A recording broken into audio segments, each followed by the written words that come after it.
संयोजी इलेक्ट्रॉन की संख्या कितनी होती है। बेसिकली देखो ये बात मैंने आपको पढ़ा दी थी पीरियोडिक टेबल के अंदर, ठीक है, लेकिन फिर भी आपको कुछ बातें ऐसी है जो फिर से पढ़ना पड़ेगा।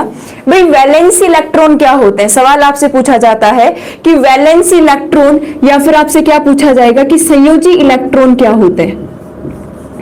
संयोजी इलेक्ट्रॉन या फिर आप इनको वैलेंसी इलेक्ट्रॉन भी बोल सकते हैं। अब इनमें डिफरेंस क्या है, संयोजी इलेक्ट्रॉन आप किसे कहते हैं, संयोजी इलेक्ट्रॉन कैसे काम करते हैं।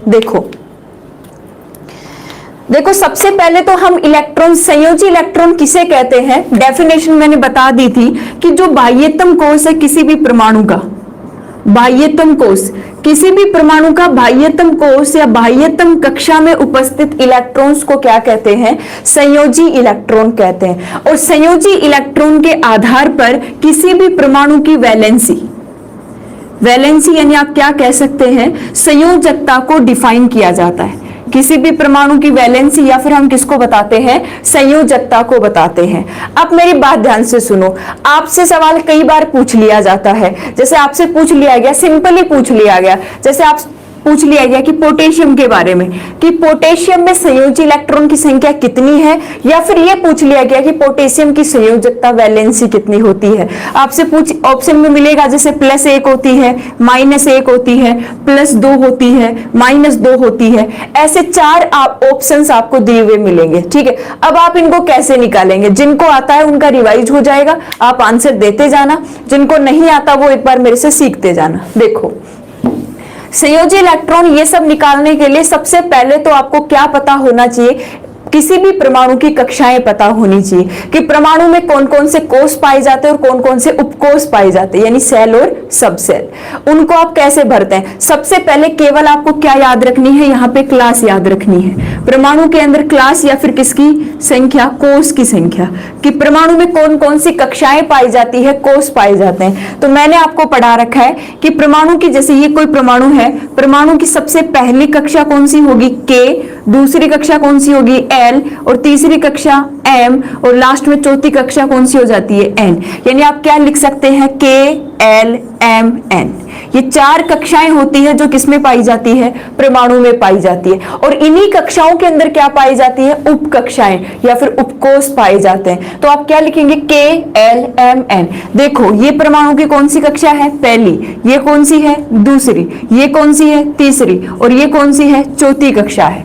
और मैंने आपको इनमें इलेक्ट्रॉन निकालना भी सिखाया था। हमने क्या लिखा था कि अगर हम कक्षा में नंबर ऑफ इलेक्ट्रॉन निकालते हैं, नंबर ऑफ इलेक्ट्रॉन्स निकालते हैं कि कितने इलेक्ट्रॉन्स को इनमें रखा जा सकता है। जैसे आप सबको पता ही है कि K कक्षा में कितने रख सकते हैं, 2, L में अधिकतम 8, M में अधिकतम 18 और N में अधिकतम 32 रख सकते हैं। हाँ बिल्कुल सही बात है। अब देखो नंबर ऑफ इलेक्ट्रॉन्स अगर हमें निकालने हैं तो इसके लिए एक फॉर्मूला हम अप्लाई करते हैं, फॉर्मूला क्या होता है, 2n²। किसी भी परमाणु की कक्षाओं में इलेक्ट्रॉन भरने के लिए हम एक फॉर्मूला लगाते हैं और फॉर्मूला क्या होता है, 2n²। 2n², यहाँ n क्या होता है, यहाँ n होता है number of electron, sorry number of class, कि कितने नंबर की क्लास है उसको हम किससे डिफाइन करेंगे, n से डिफाइन करेंगे, ठीक है। देखो सबसे पहले अगर मैं बात करूं, अगर K कक्षा की बात करूं कि K में अधिकतम कितने इलेक्ट्रॉन होंगे।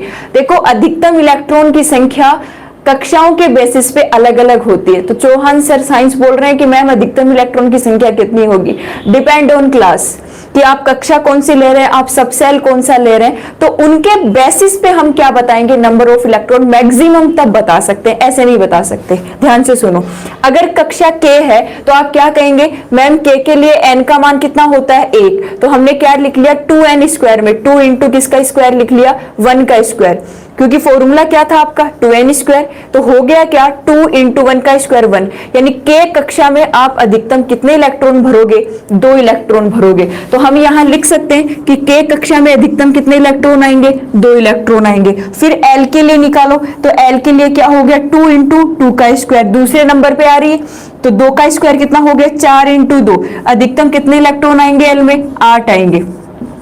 ऐसे ही जब आप रेगुलर निकालोगे तो m में कितने आएंगे 18 और n में कितने आएंगे 32 इलेक्ट्रॉन। ठीक है, इस तरीके से हम कक्षाओं में k l m n में क्या भर सकते हैं, इलेक्ट्रॉन भर सकते हैं। ठीक है, किस तरीके से भर रहे हैं, बस इतना याद रखना k में अधिकतम कितने होते हैं। देखो सबसे पहले तो सीधा ही सवाल पूछ लिया जाता है कि परमाणु में इलेक्ट्रॉन भरने के लिए कौन सा फॉर्मूला काम में लेते हैं, तो आप क्या कहेंगे 2n² को काम में लिया जाता है, जहां n क्या होता है, नंबर ऑफ इलेक्ट्रॉन्स होता है। k में आप 2 भरेंगे, l में आप 8 भरेंगे, m में आप 18 भरेंगे और n में कितने भरेंगे 32 भरेंगे। अब मुझे जल्दी से, मैंने आपको सबसेल भी पढ़ा दी है, मैंने आपको उपकोष भी पढ़ा दी है। अब जिन स्टूडेंट ने उपकोष के बारे में पढ़ लिया है वो जल्दी से मुझे आंसर देंगे, क्योंकि ये बात यहाँ के लिए बहुत इंपॉर्टेंट है। अब देखो हम वैलेंसी इलेक्ट्रॉन है, संयोजी इलेक्ट्रॉन है, वो इन्हीं के बेसिस पे निकालेंगे, लेकिन पहले हमारी कम से कम पॉइंट्स हमारे क्लियर होने चाहिए, तो इन बातों को आप ऐड करते जाना। ठीक है, तो चलो एक तरफ मैंने क्या लिख रखे हैं, एक तरफ मैंने क्लास लिख रखी है। ठीक है, या फिर आप इनको सेल भी बोल सकते हैं, क्या बोल सकते हैं, सेल, और आप हिंदी में इनको क्या बोल सकते हैं, कोष बोल सकते हैं। क्या बोल देंगे, कोष। और आप क्या कहेंगे कि कोष में क्या पाई जाती है, सबसेल पाई जाती है, सबसेल। और सबसेल को आप क्या कह सकते हैं, उपकोष कह सकते हैं। सबसेल को आप क्या कह सकते हैं, उपकोष कह सकते हैं। अब मेरी बात ध्यान से सुनो, हमने पढ़ा था कि उपकोष भी कितने प्रकार के हो सकते हैं, 4 प्रकार के, S P D F, ये सारे क्या होते हैं, उपकोष होते हैं। और उपकोष किसमें पाए जाते हैं, कोष में पाए जाते हैं, यानी कि सबसेल, सबसेल किसमें पाया जाता है, सेल में पाया जाता है, K L M N में। अब कोई जरूरी नहीं है कि अब हमें ये पता लगाना होता है कि S में कितने उपकोष आएंगे। भाई सिंपल सी बात है कि मेरे पास S, जैसे मान लो मेरे पास कक्षा होगी K L M N, आप क्या कहोगे, मैम K में अधिकतम कितने इलेक्ट्रॉन रखेंगे, 2, L में अधिकतम कितने रखेंगे, 8, M में अधिकतम कितने रखेंगे, 18, N में अधिकतम कितने रखेंगे, 32। अब आप क्या कहोगे, ठीक है, आप क्या कहोगे यहाँ पे कि मैम मैंने आपसे पूछा कि ये K कक्षा है, इसमें कितने उपकोष आ सकते हैं और कौन कौन से उपकोष आएंगे, तो आप क्या कहेंगे, हम कैसे पता लगा सकते हैं। जैसे मान लो कि मेरे पास, मैंने एक K कक्षा बना रखी है और मेरे पास K कक्षा में अधिकतम कितने बच्चे आने चाहिए, 2 आने चाहिए। अब मेरे पास है कितने, मैं इन 2 को कैसे बिठाऊंगी, मैं इनको सेपरेट कैसे करूंगी। ठीक है, मैंने एक कक्षा, जैसे एक बैच होता है, जैसे हमने क्या कहा कि राजस्थान पुलिस के हमारे पास 500 बच्चे हैं, तो उन 500 को भी तो हमने डिवाइड कर रखा है, 500 को भी तो हमने क्या कर रखा है, डिवाइड कर रखा है। What is the difference in bond and conductive bond and valency. रुक जा भाई रुक जा, सारी बातें आएंगी, एक बार सिंपल तो समझ ले। आपको आता है तो आप आंसर दे दो, आता है ये तो, नहीं तो मैं तो बताऊंगी। ठीक है, तो हुआ क्या कि हमें देखो, जब मैं पढ़ा रही हूँ उस टाइम पे आप प्लीज थोड़ा सा डाइवर्ट क्वेश्चन ना करें। जब मैं लास्ट में आपसे पूछूं तो आप मुझे बोल सकते हैं, अगर मैंने कोई बात नहीं बताई है तो आप मुझे बोल सकते हैं, ऐसे थोड़ा सा डिस्टर्ब होता है। अब हम क्या कह रहे हैं कि K जो क्लास है, K जो सेल है, इसमें कौन कौन से उपकोष आएंगे, तो देखो K में कितने इलेक्ट्रॉन आते हैं, अधिकतम 2। अब हमने ये भी पढ़ रखा है कि S में, S कक्षा में अधिकतम कितने इलेक्ट्रॉन आते हैं, 2 इलेक्ट्रॉन आते हैं, ये नंबर ऑफ इलेक्ट्रॉन मैं रख रही हूँ। P में अधिकतम कितने भर सकते हो आप, 6, D में अधिकतम कितने भर सकते हो, 10, और F में अधिकतम कितने भर सकते हो, 14। इस तरीके से क्या भरे जाते हैं, इलेक्ट्रॉन्स, किसमें, उपकोष में। अब मुझे एक बात बताओ, K के पास इलेक्ट्रॉन कितने हैं, 2, इन 2 इलेक्ट्रॉन को हमें किस में भरना है, उपकोष में भरना है। जैसे मेरे पास जो सबसेल है, सबसे पहली सबसेल कौन सी हो गई, S, मैंने S रख दी, और हमें पता है कि S में कितने इलेक्ट्रॉन आ जाते हैं, 2 इलेक्ट्रॉन, और ये जो 2 इलेक्ट्रॉन थे मैंने किस में भरे, S में भरे। अब मुझे एक बात बताओ कि क्या मैं आगे S के आगे P D F लिखूंगी क्या, क्यों नहीं लिखेंगे ऐसा। ठीक है, हम K क्यों नहीं रखेंगे, हम आगे P D F क्यों नहीं रखेंगे, क्यों, क्योंकि K के पास तो इलेक्ट्रॉन ही 2 ही है। भाई मेरे पास जब बच्चे 2 हैं, मान लो मेरे पास, मैंने बैच बना रखा है और बैच में बच्चे ही 2 हैं, तो मैं उसके लिए वही उपकोष है, वही उसकी कक्षा है, भाई उसके लिए मुझे सेक्शन डिवाइड करने की जरूरत थोड़ी है, नहीं है ना। ठीक है, तो आप क्या कहेंगे कि यहाँ पे कौन सा आ गया, S, जिसमें कितने इलेक्ट्रॉन होंगे, 2 इलेक्ट्रॉन होंगे। ठीक है, इसके बाद आप क्या कहेंगे कि मैम L में कितने इलेक्ट्रॉन आते हैं, 8 आते हैं। सबसे पहले हमने S में कितने भर दिए, 2 इलेक्ट्रॉन भर दिए। अब हमारे पास कितने बचिए, 6, हम 6 इलेक्ट्रॉन किस में भरेंगे, P में भरेंगे। मैंने P में कितने भर दिए, 6 इलेक्ट्रॉन भर दिए। पी में कितने भर दिए, 6 इलेक्ट्रॉन भर दिए। 6 2 8 कितने हो गए, 8। इसमें कितने उपकोष आए, 2। इसमें केवल कितना उपकोष है, 1 है। अब देखो यहाँ पे क्या मेरे को डी लाने की जरूरत है क्या, नहीं है, क्योंकि इलेक्ट्रॉन कितने हैं, 8 है। नेक्स्ट देखो, इसके बाद क्या हुआ कि m में कितने इलेक्ट्रॉन है, 18। अब इन 18 को हम कैसे भरेंगे, देखो सबसे पहले s कक्षा में कितने इलेक्ट्रॉन आए, 2।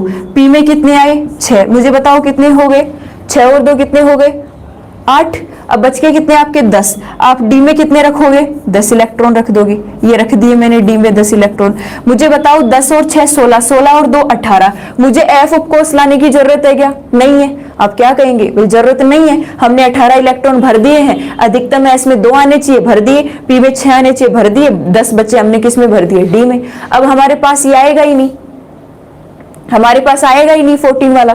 अब आप क्या कहेंगे कि इन 32 इलेक्ट्रॉन को कैसे भरेंगे, आप क्या कहेंगे, मैम एस में कितने आ गए, 2 आ गए। पी में कितने आ गए, 6 आ गए, ठीक है। डी में कितने आ गए, 10 आ गए। और बच गया कितना, ये 18 हो गया। और बच गया कितना अब आपका, लगभग 14 इलेक्ट्रॉन बचे।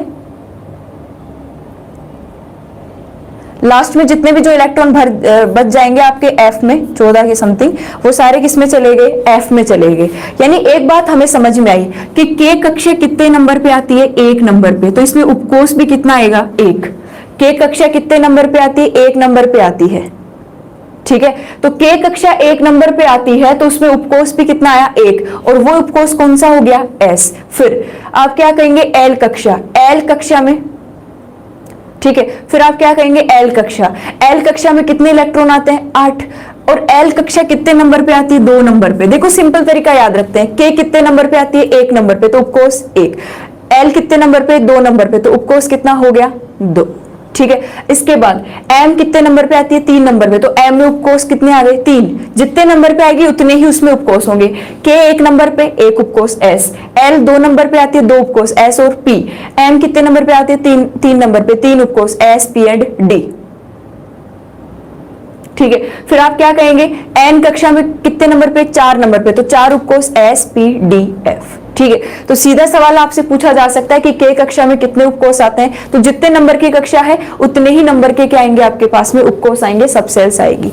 तो के सेल में कितने हो गई, 1 सब सेल, एल में 2, एम में 3 और एन में 4। इस तरीके से देखो हम डिफरेंस करते हैं किसमें, सेल में और सब सेल में। अब मेरी बात ध्यान से सुनो, अब हम यहाँ पे वैलेंसी निकालना सीखते हैं कि आखिरकार वैलेंसी आप कैसे निकाल सकते हैं।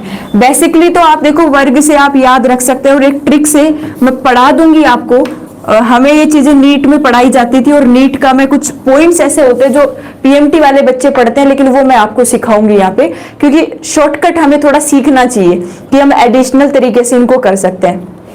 अब देखो आप किसी भी परमाणु की संयोजकता निकाल सकते हैं। जैसे मैं आपके पास में 20 तत्व लिखती हूँ, 20 तत्व, और आप सेकंडों के अंदर उनमें संयोजी इलेक्ट्रॉन की संख्या और क्या निकालेंगे, वैलेंसी निकालेंगे, ठीक है।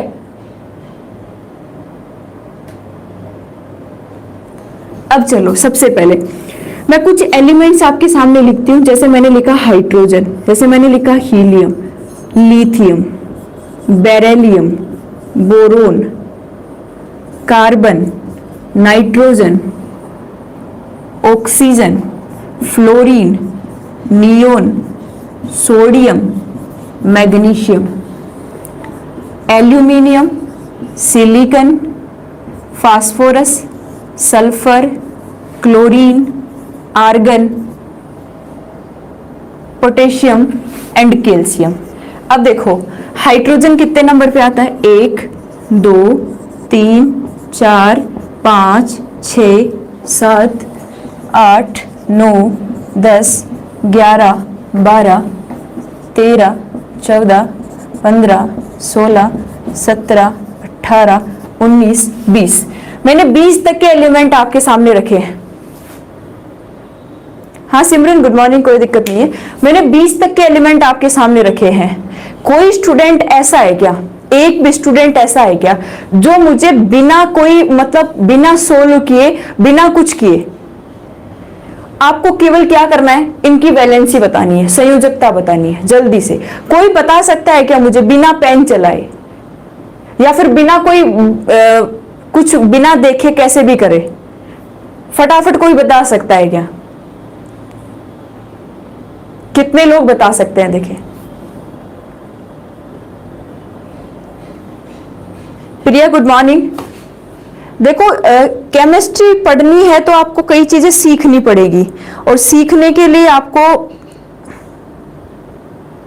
सारे बेसिक कंसेप्ट, अब आप ये मत सोचना कि मैम ये बहुत छोटी बात है और हमें तो थोड़ा लेवल का पढ़ाओ, हमें तो ये पढ़ाओ वो पढ़ाओ, नहीं, सारी बातें आपको पढ़ाई जाएगी, लेकिन आपके सबसे पहले मैं कंसेप्ट क्लियर करके चलूंगी ताकि आगे आगे आप बढ़ते जाओ। अगर मैंने 2 का निकाल के बता दिया ना तो आप तीसरे से लेके 20 तक खुद निकाल दोगे, क्योंकि बहुत सिंपल है और साइंस वाले बच्चों को तो आता भी होगा। ठीक है, अब तुम एक काम करो, क्लास को शेयर करो प्लीज, बार बार नहीं बोलना पड़े आपको। ठीक है, अब ध्यान से सुनो। सबसे पहले इनके लिखो इलेक्ट्रॉन के आधार पर KLMN कक्षाओं में इलेक्ट्रॉन भरो। मेरी बात सुनो, इलेक्ट्रॉन कितने होते हैं? परमाणु का जितना परमाणु क्रमांक है उतने ही क्या होते हैं इसमें? इलेक्ट्रॉन होते हैं। ठीक है, अब आप क्या कहेंगे? सबसे पहले क्या हुआ सुमित तुझे? Thank you bye ma'am. ये क्या होता है?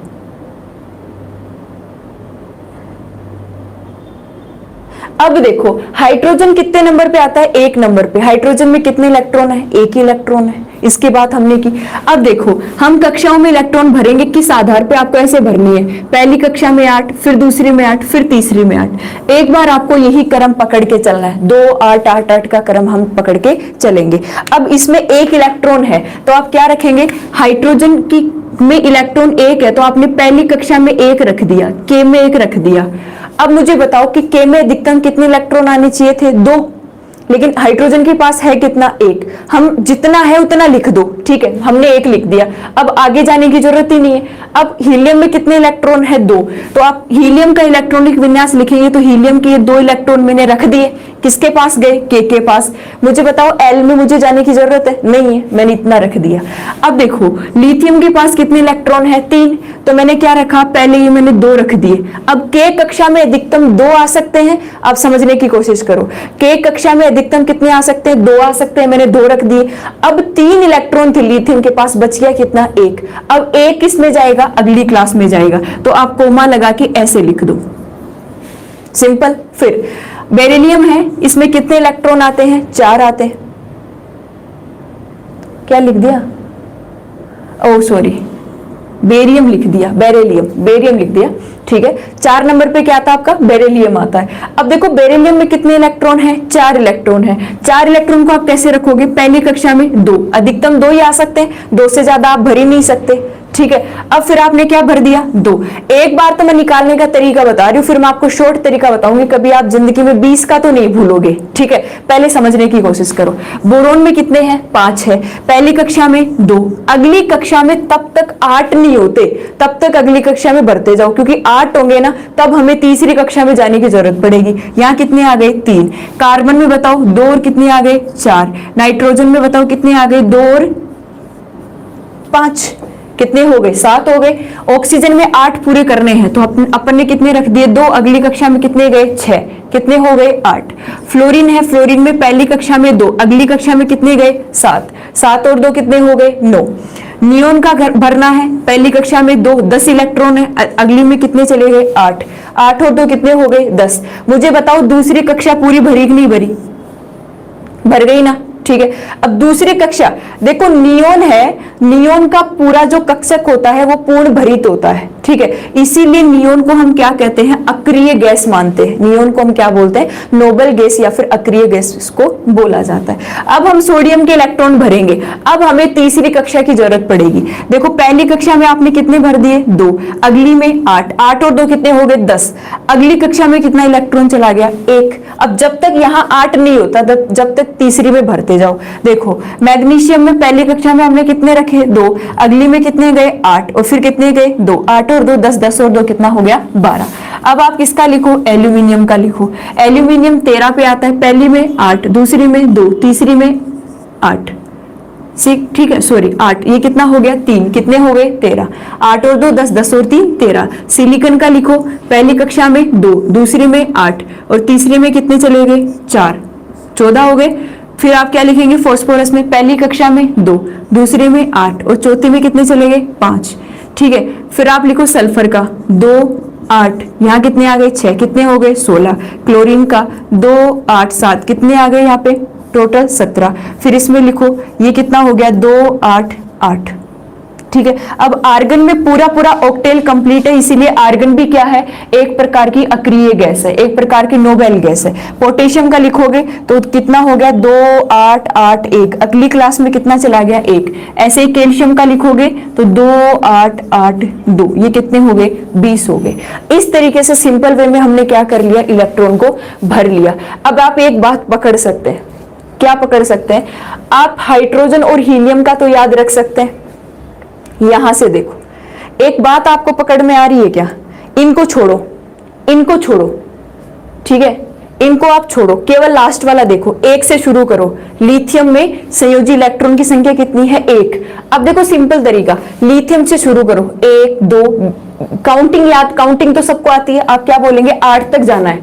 कहां तक जाना है 8 तक, 1 2 3 4 5 6 7 8। मुझे बताओ 8 तक की काउंटिंग करी कि नहीं करी, कर ली ना हमने। फिर से हमें इनसे कोई मतलब ही नहीं है, इनको छोड़ो, हमें बाह्यतम कोश से मतलब है। बाह्यतम कोश से मतलब है, देखो लिथियम से शुरू किया, 1 इलेक्ट्रॉन से शुरू होगा, कहां तक जाएगा 8 तक जाएगा। तो लिथियम में 1, बेरिलियम में 2, बोरोन में 3, कार्बन में 4, नाइट्रोजन में 5। सिंपल तरीके से आप बोल सकते हैं, ठीक है। फिर आप क्या कहेंगे कि मैम यहाँ कितना आ गया 6 7 8 हो गया। फिर मुझे बताओ कि हमने 8 के बाद में 1 से शुरू किया कि नहीं किया, 1 2 3 4 5 6 7 8, ठीक है। फिर से 8 हुआ तो हमने किससे शुरू कर दिया, 1 से शुरू कर दिया। हमने किससे शुरू कर दिया, 1 से शुरू कर दिया। बताओ मुझे ये बात आपको समझ में आई क्या, ये बात आपको समझ में आई क्या। कैसे, हमें केवल आउटर कोश से मतलब है, हमें अंदर वालों का पता ही नहीं करना। आप क्या करो, हाइड्रोजन हीलियम का याद रखो, लिथियम से शुरू करो 1 से, चलो 1 से 8 तक जाओ, ठीक है। फिर 8 से वापस किससे शुरू करो, 1 से शुरू करो, 8 तक गए, नियोन तक 8 हो गया। फिर हमने सोडियम के 1 से शुरू किया, ऑर्गन पे आके कितना हो जाएगा 8 हो जाएगा। फिर हम किससे शुरू करेंगे, वापस इसको 1 से शुरू करेंगे, ठीक है। ये बात आपको समझ में आई। अब मेरी बात ध्यान से सुनो, अब इनकी हम संयोजकता कैसे निकालेंगे, थोड़ा सा कॉन्सेंट्रेट होने की जरूरत है, थोड़ा सा कंसंट्रेट होने की जरूरत है। हम संयोजकता कैसे निकालेंगे, भाई हमें इतना तो पता ही है, हाइड्रोजन कितने नंबर पे आता है, 1 आता है, ठीक है। 19 पर पोटेशियम है, ठीक है। एक बार समझो, हाइड्रोजन कितने नंबर पे आता है, 1 नंबर पे, इलेक्ट्रॉन कितना है 1। मुझे बताओ कि इसके पास आउटर कोश में कितना इलेक्ट्रॉन है 1, और इसे कितने पूरे करने हैं 2, उसे कितने इलेक्ट्रॉन पूरे करने हैं 2 पूरे करने हैं। अब 2 कैसे होंगे भाई, हमारे पास जैसे मान लो मेरे पास 1 रुपया है, मेरे पास ये 1 मार्कर है और मुझे 2 करने हैं, ठीक है। या तो मैं क्या कहूंगी कि मुझे कोई मार्कर दे दे, ठीक है, या तो मुझे कोई मार्कर दे दे, ठीक है। या फिर मैं क्या करूं कि मैं इस फंडे से हट जाऊं कि एक काम कर भाई, मुझे ये भी नहीं चाहिए, फिर ये भी तू ले ले। भाई हम बोलते नहीं क्या, हमारे साथ क्या होता है कि जैसे हम बोलते हैं कि भाई इतने में ये दे रहा है क्या, नहीं दे रहा, तो ठीक है, तो ये भी एक काम कर, ये भी तू ही रख ले, हम बोलते हैं। अब हाइड्रोजन ने क्या कहा, हाइड्रोजन को 1 इलेक्ट्रॉन की और जरूरत है स्थायी होने के लिए। स्थायी कब होता है कोई तत्व, जब उसका पूर्ण भरित कक्षक होना चाहिए। के कक्षा में इलेक्ट्रॉन है तो इसमें 2 होंगे, तब ये क्या हो जाएगा, स्टेबल हो जाएगा। जब तक ये स्टेबल नहीं होगा तब तक ये लड़ता रहेगा। जैसे आज हम स्टेबल नहीं है तो हम लड़ रहे हैं, हम तैयारी कर रहे हैं, हम पढ़ा रहे हैं, हम पढ़ रहे हैं, सारे काम कर रहे हैं, क्यों कर रहे हैं, अपनी स्टेबिलिटी के लिए, ठीक है। अब हुआ क्या, अब इसकी संयोजकता कैसे निकालोगे, देखो अगर कोई तत्व इलेक्ट्रॉन लेता है तो इलेक्ट्रॉन ले रहा है तो उस पर कौन सा साइन आएगा, माइनस का। क्यों, क्योंकि इलेक्ट्रॉन खुद ऋणावेशित होता है। अब अगर हाइड्रोजन को कोई इलेक्ट्रॉन दे देता है तो हाइड्रोजन की संयोजकता कितनी हो जाएगी, माइनस की 1, क्योंकि इसको 1 इलेक्ट्रॉन चाहिए। अगर इसको कोई इलेक्ट्रॉन देता है तो कितनी हो गई, माइनस की 1। अगर इसको कोई इलेक्ट्रॉन नहीं देता तो क्या होगा, फिर हाइड्रोजन को अपना इलेक्ट्रॉन त्यागना पड़ेगा, हाइड्रोजन का अपना इलेक्ट्रॉन त्यागना पड़ेगा। और अगर हाइड्रोजन अपना इलेक्ट्रॉन त्यागता है तो प्लस का क्या आ जाएगा, 1 आ जाएगा। यानी हाइड्रोजन की संयोजकता प्लस माइनस कितनी होगी, 1 होगी। अगर प्लस 1 है तो समझ जाना कि हाइड्रोजन ने अपना इलेक्ट्रॉन क्या कर दिया है, त्याग दिया है, ठीक है। और अगर माइनस का 1 आ जाए तो समझ जाना कि माइनस का 1 का मतलब है कि हाइड्रोजन ने 1 इलेक्ट्रॉन ग्रहण किया है, ठीक है। अब हीलियम पे चलो, हीलियम के पास कितने इलेक्ट्रॉन है? 2। मुझे बताओ कि हीलियम की के कक्षा में कितने इलेक्ट्रॉन आने चाहिए? अधिकतम 2 ही आने चाहिए, 2 है। क्या हीलियम को कोई स्टेबल होने की जरूरत है क्या?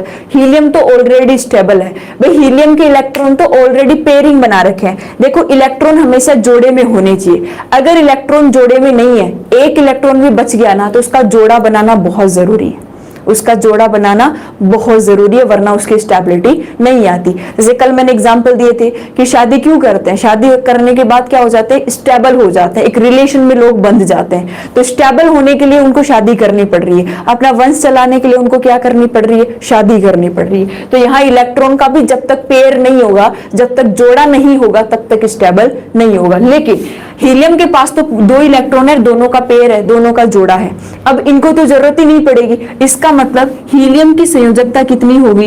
0। एक बात ध्यान रख लेना, जितनी भी अक्रिय गैस है, हीलियम हो गई, आर्गन हो गई, नियोन हो गई, सबकी संयोजकता कितनी होती है? 0 होती है। ठीक है। अब देखो लिथियम, बाह्यतम कक्षा की बात करेंगे। बाह्यतम कक्षा में लिथियम में कितना इलेक्ट्रॉन है? 1। जबकि हमें पता है कि दूसरी कक्षा में अधिकतम कितने इलेक्ट्रॉन? देखो पहली कक्षा में 2 होने चाहिए, इसके बाद जितनी भी कक्षाएं हो अधिकतम कितने इलेक्ट्रॉन आएंगे? 8 इलेक्ट्रॉन आएंगे। ठीक है। अब देखो यहाँ कितने इलेक्ट्रॉन आने चाहिए? 8 आने चाहिए, है कितने? 1। मुझे बताओ कि लिथियम को कोई 7 इलेक्ट्रॉन देगा क्या? है क्या कोई आवर्त सारणी में ऐसा तत्व जो जिसके बाह्यतम कक्षा में 8 इलेक्ट्रॉन है और वो 7 लिथियम को दे देगा?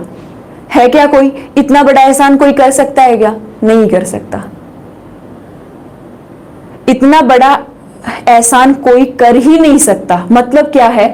अब इस लिथियम को एक ही काम करना पड़ेगा, अपना इलेक्ट्रॉन देना पड़ेगा। लिथियम क्या करेगा? अब अपना इलेक्ट्रॉन देगा। किसको? कोई भी ले ले चाहे से, मतलब लिथियम स्थायी होने के लिए अपना 1 इलेक्ट्रॉन क्या कर देगा? त्याग देगा। ये कितना आ गया?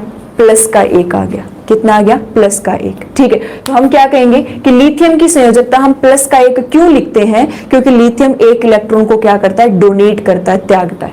अब आप शायद निकाल लेंगे, देखो बेरिलियम की बाह्यतम कक्षा में कितने इलेक्ट्रॉन है? 2 है। और बाह्यतम कक्षा में कितने इलेक्ट्रॉन होने चाहिए? 8 इलेक्ट्रॉन होने ही होने चाहिए, जबकि है कितने? 2।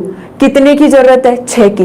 देखो अधिकतम 4 इलेक्ट्रॉन दिए जा सकते हैं, एक बात ध्यान रखना, अधिकतम 4 इलेक्ट्रॉन दिए जा सकते हैं, 4 से ज्यादा इलेक्ट्रॉन डोनेट नहीं किए जा सकते।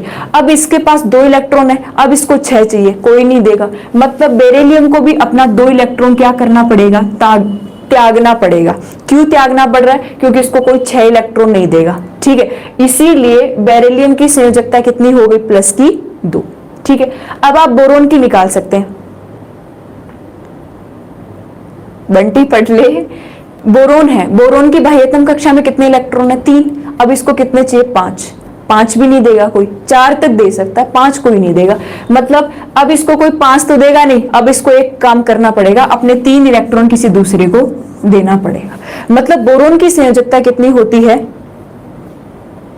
ठीक है, यानी बोरोन की संयोजकता कितनी होती है? प्लस की 3 होती है। अब देखो कार्बन कितने पे आ रहा है? 6 पे।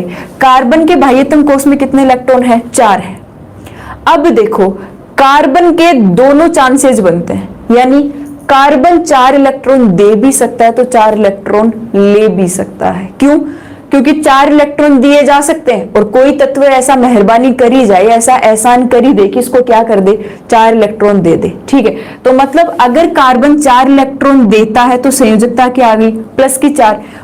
और अगर 4 लेता है तो संयोजकता कितनी आ गई? माइनस की 4। यानी कार्बन की संयोजकता कितनी होगी? प्लस माइनस 4 होगी। कितनी हो गई? प्लस माइनस 4 हो गई। ठीक है। क्यों हुई? क्योंकि या तो कार्बन को 4 इलेक्ट्रॉन कोई दे देगा या फिर कोई ले लेगा। इसकी दोनों पॉसिबिलिटी बन रही है, इसकी दोनों पॉसिबिलिटी बन रही है। ठीक है। तो हम क्या लिखेंगे? प्लस माइनस 4 लिखेंगे।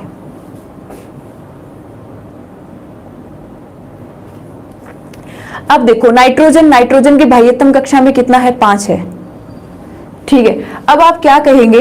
देखो ओम सिंह भाटी जी, ऑक्सीकरण अवस्था बदलती रहती है। ठीक है। संयोजकता एक स्टेबल होती है, संयोजकता बहुत कम बदलती है, लेकिन ऑक्सीकरण अवस्था रेगुलरली, जैसे डी ब्लॉक के तत्व, पी ब्लॉक के तत्व है, उनकी तो रेगुलरली बदलती रहती है। ठीक है। अब नाइट्रोजन की बाह्यतम कक्षा में कितने इलेक्ट्रॉन है? 5। इसको कितने चाहिए? 3 चाहिए ना। मुझे बात बताओ कि 4 तक दिए जा सकते तो 3 तो इसको कोई भी दे सकता है, तो अब ये 5 देगा नहीं, ये 3 किसी से लेगा, तो इसकी संयोजकता, नाइट्रोजन की संयोजकता कितनी होगी? -3। -3 क्यों हुई? इसीलिए हुई ना। क्यों हुई भाई? क्योंकि 5 इलेक्ट्रॉन ये देगा नहीं, इसको 3 इलेक्ट्रॉन की जरूरत है, तो 3 इलेक्ट्रॉन किसी से भी ले सकता है। अब देखो ऑक्सीजन की आप बता सकते हैं, आप क्या कहेंगे? मैम ऑक्सीजन है, इसकी बाह्यतम कक्षा में कितने इलेक्ट्रॉन है? 6, इसको कितने की जरूरत है? 2 की, तो ये कितने ले लेगा? 2, तो साइन क्या आ गया? -2। फ्लोरीन की बाह्यतम कक्षा में 7, इसको कितने की जरूरत है? 1 की, ठीक है, तो ये कितना ले लेगा? 1 इलेक्ट्रॉन, तो कितना आ गया? -1। फ्लोरीन की संयोजकता कितनी होती है? -1 होती है। अब देखो नियोन की बाह्यतम कक्षा में कितने इलेक्ट्रॉन है? 8। मुझे बताओ नियोन को जरूरत है क्या इलेक्ट्रॉन लेने या देने की? नहीं है। क्यों? क्योंकि इसका स्ट्रक पूर्ण है। नियोन की संयोजकता कितनी होगी? 0। अब यहां से सिद्ध होता है कि जितने भी जिसकी संयोजकता 0 होगी वो सभी क्या होंगी? अक्रिय गैसें होंगी। तो यहां नियोन भी क्या हो गया? अक्रिय गैस हो गया।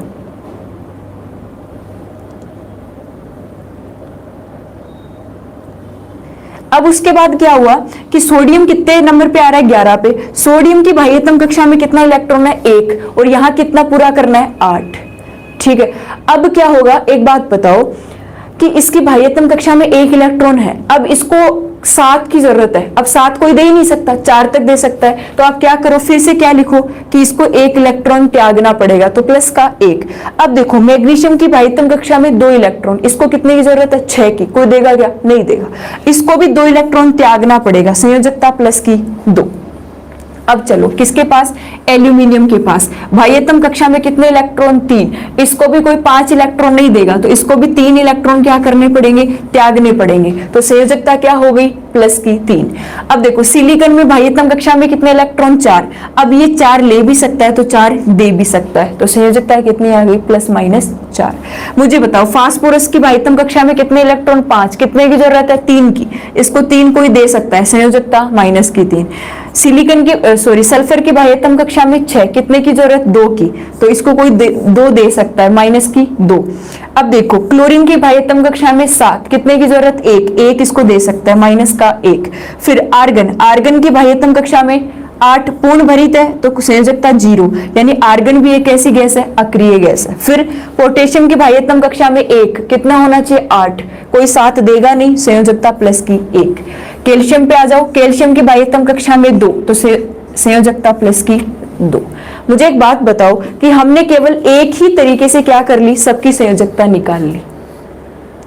ये बात आपको समझ में आई होगी कि हम 0 से, हीलियम से शुरू होते तो 0 + 1, देखो हम +4 तक जाएंगे, 0 + 1 + 2 + 3 + -4, ठीक है। फिर वापस -3 से शुरू हो जाओ, यहाँ पे -4 भी है ना, देखो 0 + 1 + 4 तक जाओ, ठीक है। +4 से माइनस से शुरू हो जाओ, ये -4 है, -3 -2 -1, फिर क्या हो गया? 0। फिर प्लस से शुरू हो जाओ, +1 +2 +3 +-4, फिर -3 से शुरू हो जाओ, -3 -2 -1 0, फिर वापस प्लस से शुरू हो जाओ, +1 +2 +3। ऐसे रेगुलरली क्या होती है? संयोजकताएं चलती रहती है। शायद हो सकता है आपको एक छोटा सा तरीका मेरा समझ में आया होगा कि हम किस तरीके से संयोजकता को निकाल सकते हैं। बताओ अगर समझ में आया तो, कि हम वैलेंसी 20 तक के तत्व की तो आपको याद होना बहुत जरूरी है।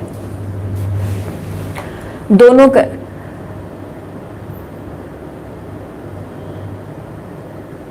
हार्ड तो है लेकिन समझ में तो आया ना? हाँ बिल्कुल बिल्कुल। अपना ऑक्टेल कंप्लीट करने के लिए जितने इलेक्ट्रॉन डोनेट करता है या फिर जितने इलेक्ट्रॉन ग्रहण करता है उसे हम किसी तत्व की क्या कहते हैं? संयोजकता कहते हैं।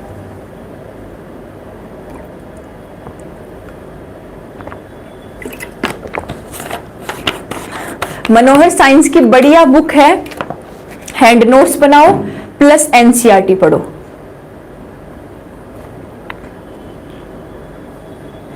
आपको 20 तक की याद रखनी है, कंपटीशन में 20 के आगे नहीं आता। 20 तक के तत्व की वैलेंसी बार बार में पूछी जाती है,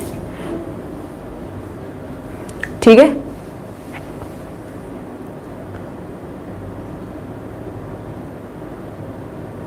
आप लेट आए होंगे, जिसको समझ में नहीं आया वो लेट आए होंगे ना। कोई बात नहीं सुनील, कोई बात नहीं।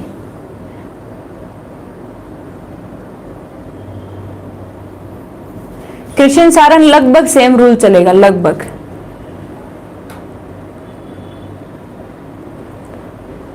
बिल्कुल सुक्षा बिश्नोई, वीडियो के नोट्स बनाओ, बहुत अच्छी बात है। चलो मिटा दूं, अब मिटा दूं, पूरे 20 की निकाल लोगे?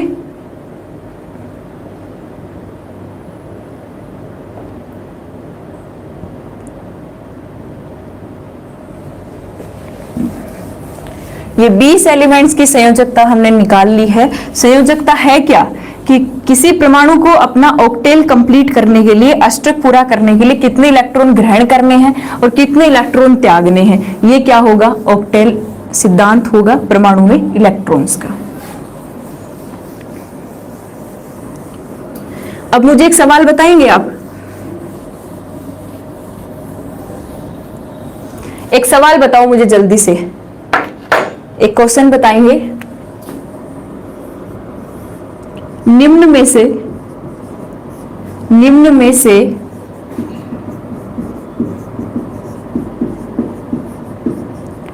कौन सा विकल्प विषम है? निम्न में से कौन सा विकल्प विषम है?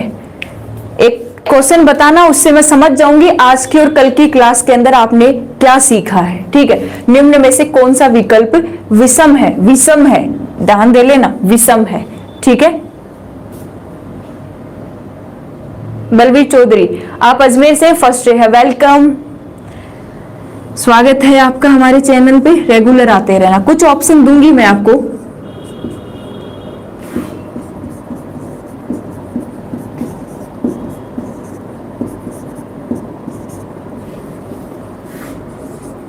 कौन सा विकल्प विषम है ये बताना है।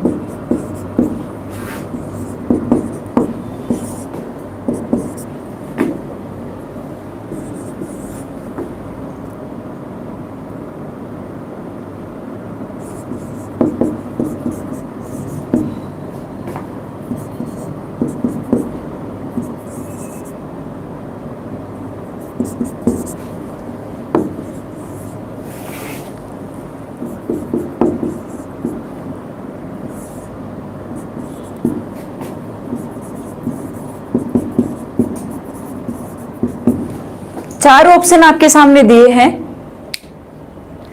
आपको इसमें से विषम ढूंढना है। क्या हुआ हेमंत कुमार, कौन कर रहा है आपको इग्नोर? अरे पढ़ाते टाइम ध्यान थोड़ी जाता है आपकी बातों पे।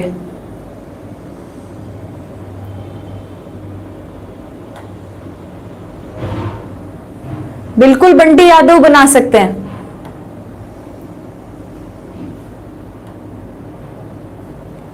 बिल्कुल बिल्कुल, तीसरा ऑप्शन विषम है।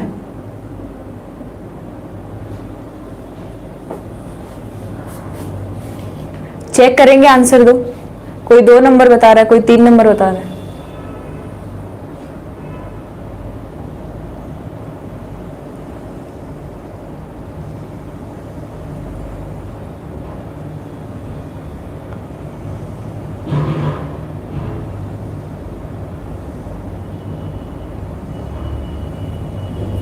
ऐसे क्वेश्चन रीजनिंग में भी पूछे जाते हैं, रीजनिंग में भी पूछे जाते हैं।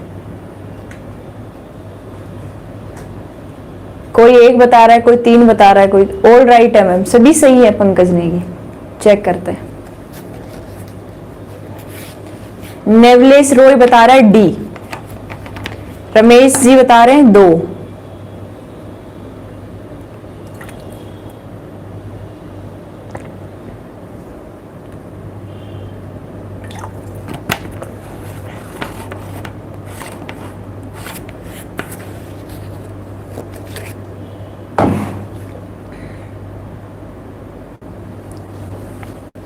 चलो सभी को आंसर देना है। अमित बताएंगे, बता देंगे, अभी अभी बता देंगे।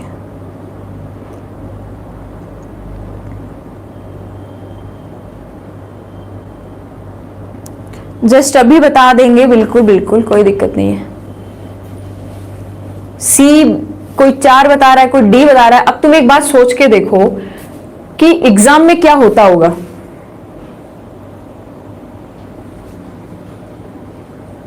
कोई 1 करके आता है, कोई 2 करके आता है, कोई 3 करके आता है।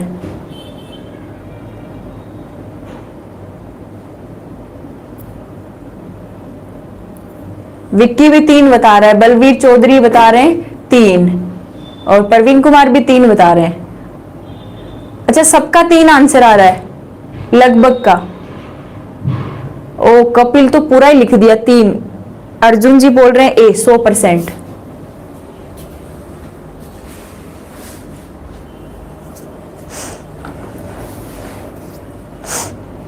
चलो अब देखो ये जो ऑप्शन मैंने दिए है ना, अगर आपको इनको विषम करना है और आपको ये प्लस माइनस दे रखा है ना, तो ये फिर इलेक्ट्रॉन की संख्या के बेसिस पे इनको डिफाइन करना पड़ेगा।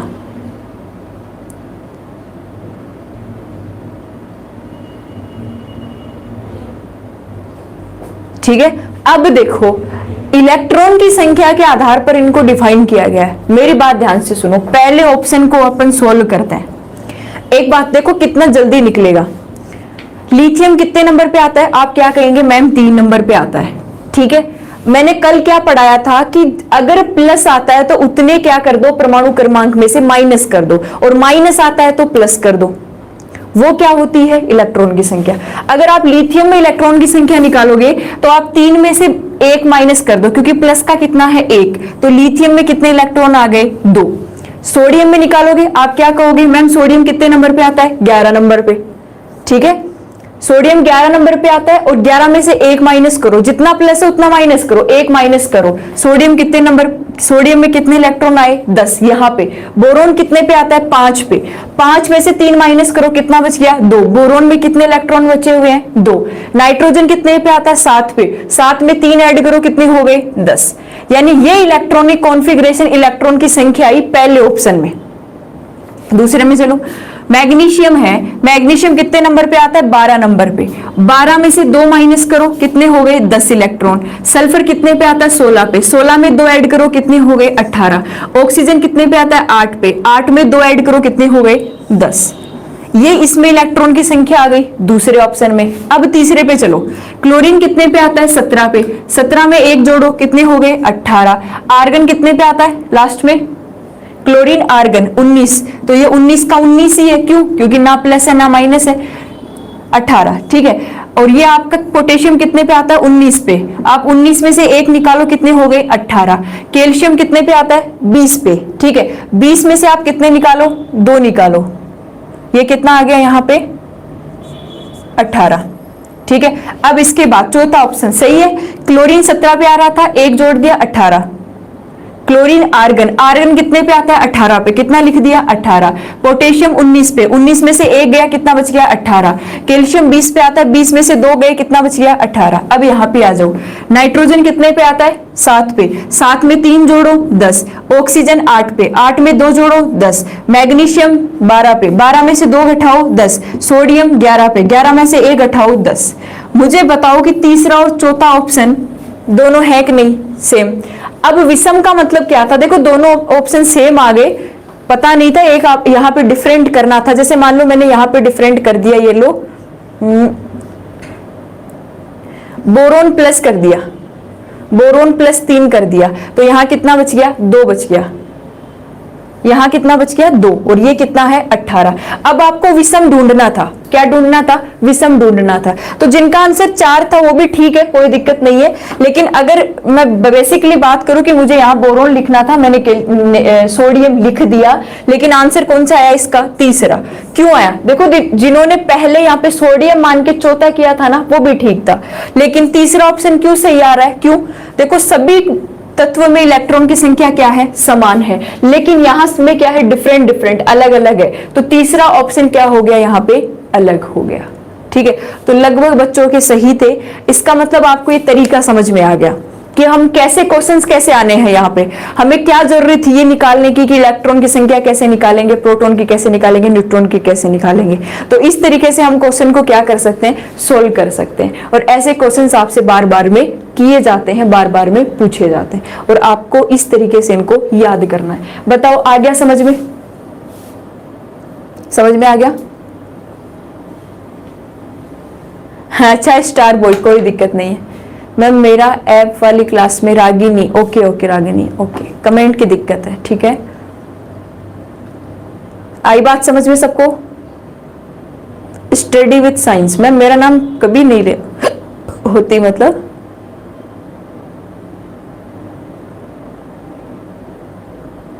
ठीक है। चलो नेक्स्ट।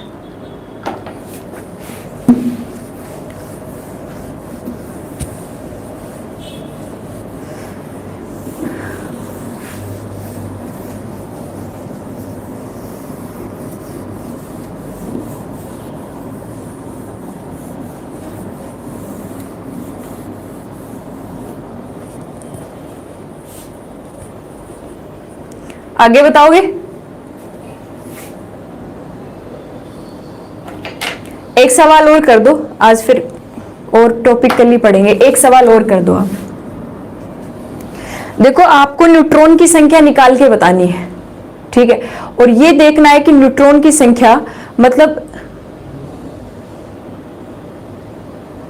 हाँ बिल्कुल करा देंगे करा देंगे, ठीक है। आपको मैं कुछ एलिमेंट्स लिखती हूँ, कुछ तत्व लिखती हूँ, उनके इलेक्ट्रॉन की संख्या, प्रोटॉन, उनमें न्यूट्रॉन की संख्या आपको डिफाइन करनी है।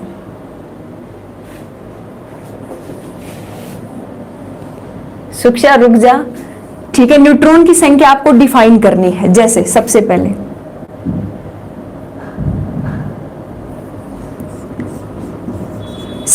जैसे आपको सोडियम के न्यूट्रॉन पूछ लिया कि सोडियम में कितने न्यूट्रॉन्स पाए जाते हैं, ठीक है। जैसे आपसे पूछ लिया गया नाइट्रोजन 7, नाइट्रोजन 14, नाइट्रोजन 15 और नाइट्रोजन 16। जैसे हाइड्रोजन 1, हाइड्रोजन 2 और हाइड्रोजन 3। ऐसे न्यूट्रॉन की संख्या पूछेगा।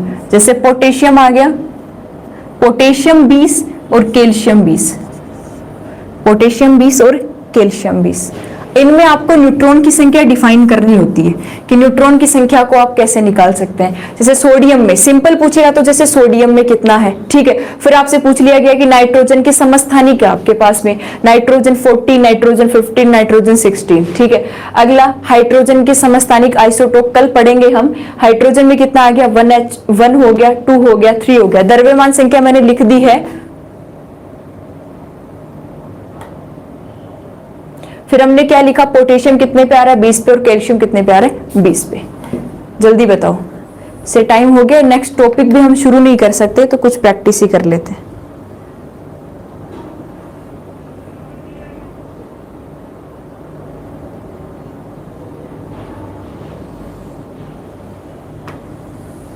Ashok Kumar Prajapati, good morning.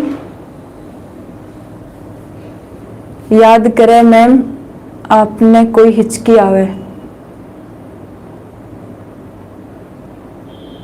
अमित पूछ रहे ma'am are you from Haryana? No.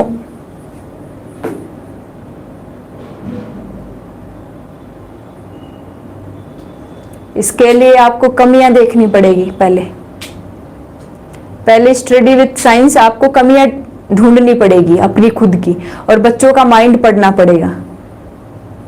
नहीं अमित, मैं नहीं हूं हरियाणा से, आई एम फ्रॉम राजस्थान। चलो, कुछ बिल्कुल सही है।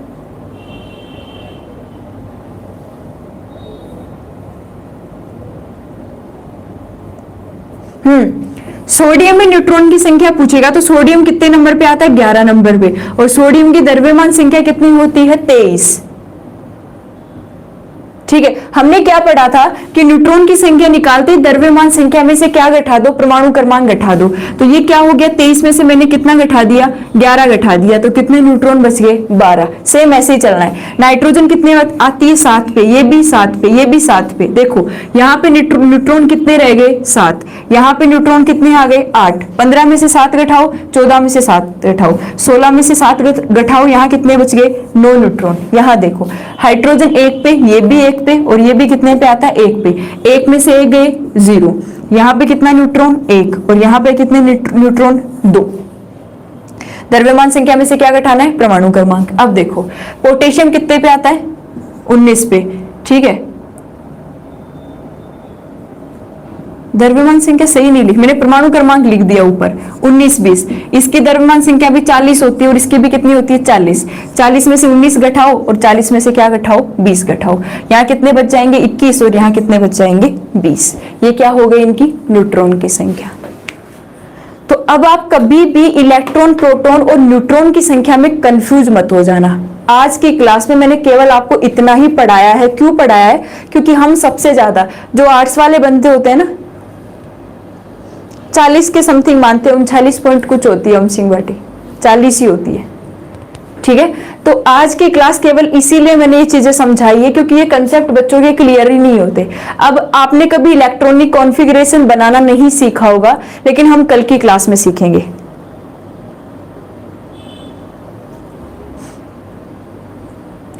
अब कोई दिक्कत हो तो आप मुझे बता सकते हैं। बाय स्टार बॉय, बिल्कुल बाय, पढ़ाई करो। अमित समझा देंगे। कल की क्लास का टॉपिक यही रहेगा कि आप SPDF में कैसे भरोगे। मैम आवर्त सारणी में अंतिम स्थायी नाभिक होता है, मतलब